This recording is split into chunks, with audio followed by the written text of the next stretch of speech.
Republican Representative Lauren Boebert might be in trouble this year in her primary race because she has two very strong, very popular Republican primary challengers.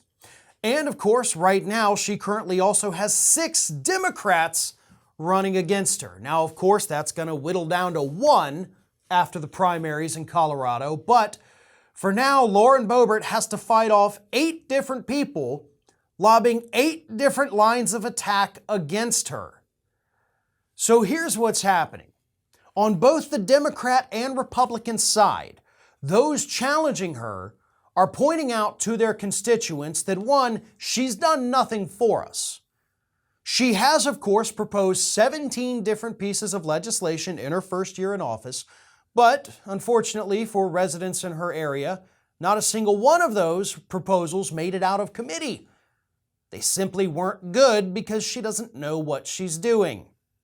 So one Republican challenger says this: is she really even trying to get stuff passed? All I see is grandstanding. And he goes on to say, yes, being in the minority creates a challenge to get legislation passed, but does not make it impossible. During my time in the state legislature, I've served in both the majority and minority and have been successful in moving legislation forward. That happened because I took the time to build relationships and coalitions around the issues and left the politics out. More importantly, I've never found any benefit in lobbing personal attacks, getting in the face at those who do not agree with me on issues. It's not productive. Okay, so this individual, Don Coram, seems to be a bit of a centrist, I guess you would call him, but also not an idiot.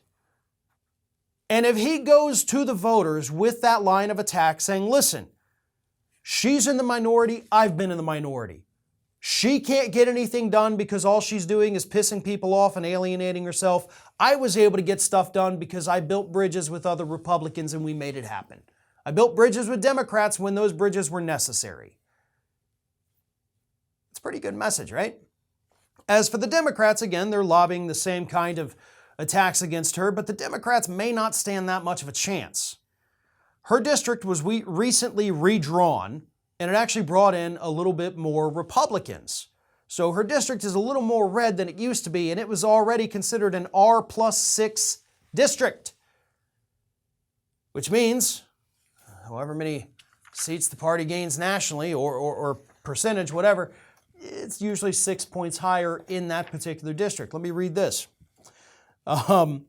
Colorado's 3rd district that Boebert represents is the 180th most Republican district nationally. So kind of closer to the middle of the pack, by the way, for congressional districts, but certainly leaning heavily conservative, and more conservatives were just added to it. This research does not necessarily reflect that. So yes, the Republican who wins the primary is likely going to cruise to a maybe easy victory in the general. Or maybe not. Because you got to look at some other numbers too. It's not just, oh, this district's too heavily red. No such thing in some cases. Because as it turns out in 2020, Lauren Boebert won that seat by only 10,000 votes. That's not a huge accomplishment. 10,000 votes. Meanwhile, she raised $2.9 million for that race in 2020. Her Democratic challenger raised $1.3 and only spent, I think, $900,000 on his race and still only lost by $10,000.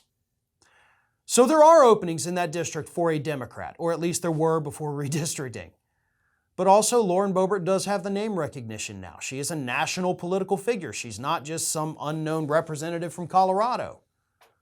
So this could go any way, and that's unfortunate. But I will say, if these Republicans and the Democrats keep launching these attacks against her as somebody who can't get anything done, somebody that doesn't care about the district, somebody that only cares about making a name for herself, that's the correct line of attack to launch. And if they continue to do that, they may just see some success this year. Thanks for watching, and if you like what you saw, don't forget to like, comment, share, and most importantly, subscribe to our Ring of Fire channel here.